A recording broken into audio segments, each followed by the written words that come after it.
अस्सलामुअलैकुम। आप देख रहे हैं टेरेस गार्डनिंग यूट्यूब चैनल और आज मैं बात करने जा रहा हूँ अंगूर की बेल के बारे में। सबसे पहले मैं कुछ क्विक फैक्ट्स बताता चलूँ। ये जो ग्रेप वाइन है ये एक वुडी पेरेनियल वाइन है, मतलब एक सदी गुजर जाएगी मगर आपकी ग्रेप वाइन ख़त्म नहीं होगी। उसके बाद ये एक डायरेक्ट सनलाइट में रखे जाने वाला पौधा है। डायरेक्ट सनलाइट इसके लिए मस्ट है, ठीक है, जितनी ज़्यादा हो सके उतना ज़्यादा सही है।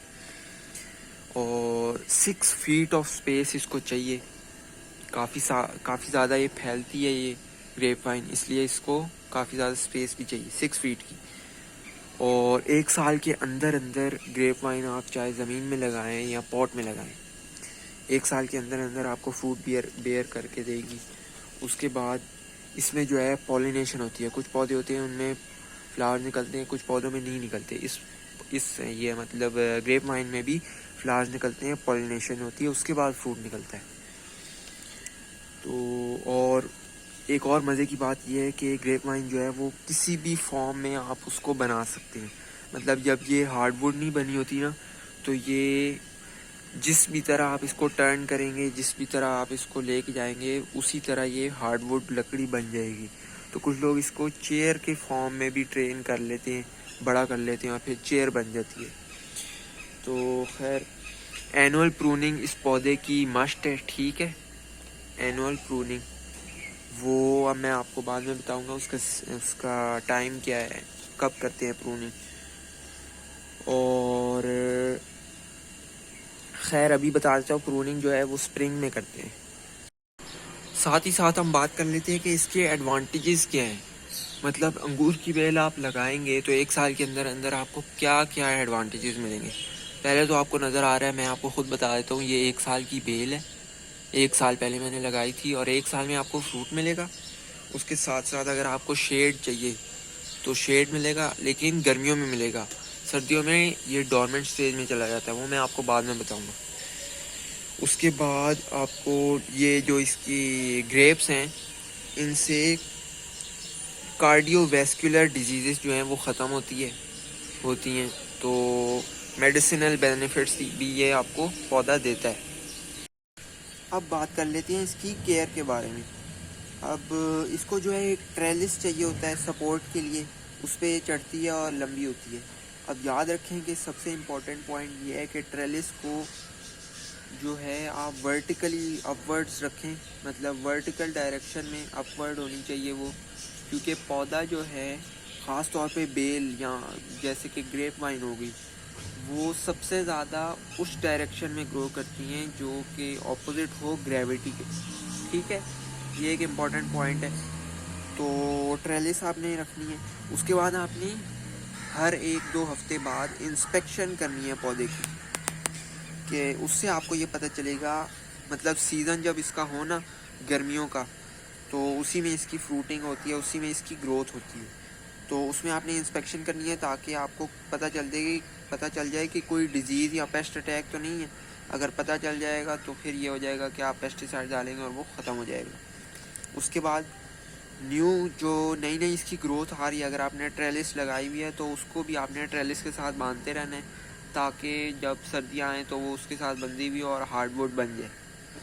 तो मतलब अगर नई ग्रोथ है ना जो ऊपर जा रही है, उसको भी आपने बांधना है ताकि वो ट्रेलिस के साथ बंधी रहे और जिस तरफ आप पौधे को लेके जाना चाह रहे हैं उसी तरफ हो जाए, ट्रेलिस के ऊपर चढ़ती जाए।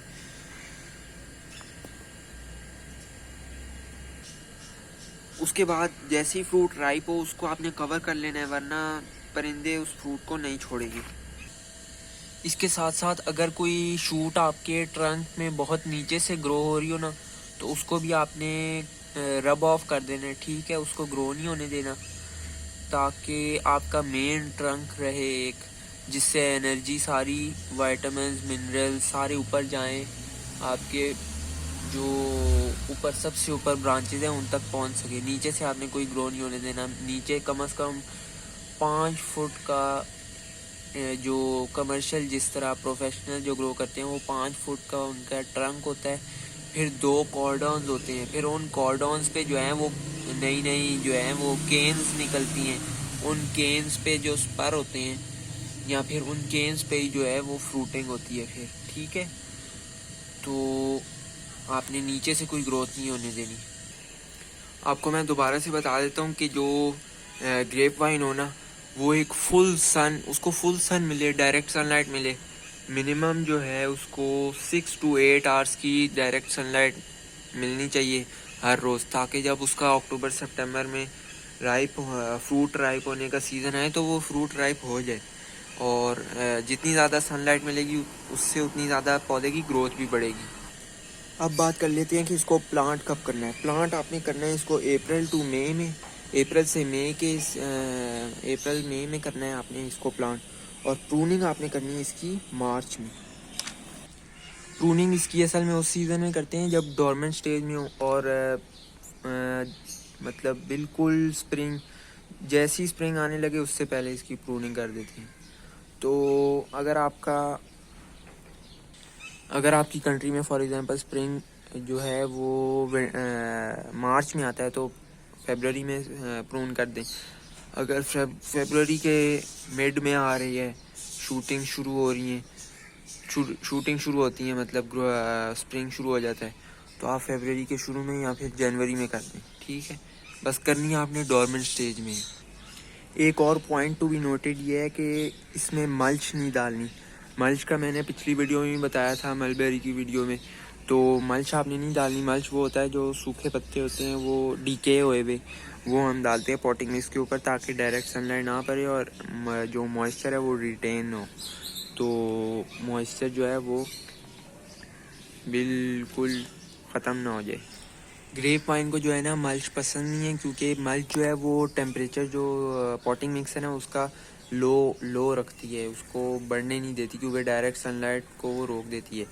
तो इसलिए जो ग्रेप वाइन है ना उसको वो थ्राइव करती है उस सॉइल में जो बहुत गर्म हो या स्लाइटली गर्म हो। तो मल्च जो है वो लो करती है टेम्परेचर को, इसलिए वो आप ना ही डालें तो बेहतर होगा। ग्रेप वाइन जो है ना ये नेटिव है एशिया, अमेरिका, ऑस्ट्रेलिया, अफ्रीका और यूरोप में। और इसकी अगर बात की जाए यूएसडीए जोन टॉलरेंस, ये यूएसए में जो है वो जोन्स होती हैं, उसमें ये बताती, ये यूएसडीए जोन टॉलरेंस इसलिए होता है कि इससे पता चल जाता है कौन कौन सी जोन में ये पौधा ग्रो कर सकता है। तो वो है 2 से लेके 10 तक। ऑप्टिमम टेम्परेचर जो है ना इस पौधे के लिए वो 25 डिग्री सेल्सियस से लेके 32 डिग्री सेल्सियस है। अब बात कर लेते हैं इसकी वैरायटीज़ के बारे में। इसकी जो वैरायटीज़ है ना उसमें पॉपुलर वैरायटीज़ जो है ना उसमें किंग रूबी आती है, उसका रेड कलर होता है। कैनाडाइस आती है, उसका भी रेड कलर होता है। एक थॉमसन है बड़ी मशहूर, और अनबे शाही है वो ब्लैक होती है। और एक ब्लैक सीडलेस है, एक कॉर्डिनल है जो पर्पल होती है, और एक ब्लैक प्रिंस है, और एक जो हमारे यहाँ मशहूर है सुंदर खानी वो है। अब अगर वाटरिंग की बात की जाए ना तो 1 इंच तक आपने पानी डालना है इस ग्रेप वाइन को। उससे ये होगा कि इसको पानी मिल जाएगा। ये मैंने सर्च किया था तो वहाँ पे भी 1 इंच लिखा हुआ था, और मैं पिछले साल से जितना भी पानी डालता हूँ वो इतना डालता हूँ। अब इसमें स्पेस देखिए, मतलब जो पॉटिंग मिक्स है और जो ये गमले की लेंथ है उसमें तकरीबन 1 इंच ही होगा। तो 1 इंच जो है वो स्पेस ज़रूर रखें, और 1 इंच ही आपने ग्रेप वाइन को पानी डालना है। अब मिसाल के तौर पर अगर आपका 3x3 फुट का गमला है, ऐसी मिसाल के तौर पे, तो उसमें 5 गैलन चाहिए पानी के 1 इंच जो है वो पानी डालने के लिए। मतलब इतना पानी, मतलब 5 गैलन आप पानी डालेंगे उसमें 3x3 फुट के एरिए गमले में, तो 1 इंच पानी डलेगा, ठीक है। तो ये आप कैलकुलेशन आपको ज़रूरत नहीं पड़ेगी, बस इतना पानी डाल दें कि 1 इंच हो जाए और फिर उसको चेक कर लें। अब मैं आपको बता देता हूँ कि प्लांटिंग, प्रूनिंग और पेस्ट और डिजीज़ जो हैं इस पे जो भी आती हैं, इसके बारे में मैं अगली वीडियो में इंशाल्लाह बात करूँगा। प्लांटिंग से मेरा मतलब है कि किस तरह इसको पॉट में लगाना है या ज़मीन में लगाना है। अगर बेयर रूटेड है प्लांट तो क्या करना है, ठीक है। उसके बाद इसकी ग्रोथ के बारे में बात कर लेते हैं। मुख्तलिफ़ सीज़न में ये मुख्तलिफ़ जो है वो इसकी ग्रोथ होती हैं। जो गर्मियाँ हैं ना उनमें ये अच्छी तरह थ्राइव करता है। ये गर्मियों का मेन इसका सीज़न है ग्रोथ का। उसके बाद जो स्प्रिंग है उसमें तो सारों को पता है इसकी शूटिंग निकलती है।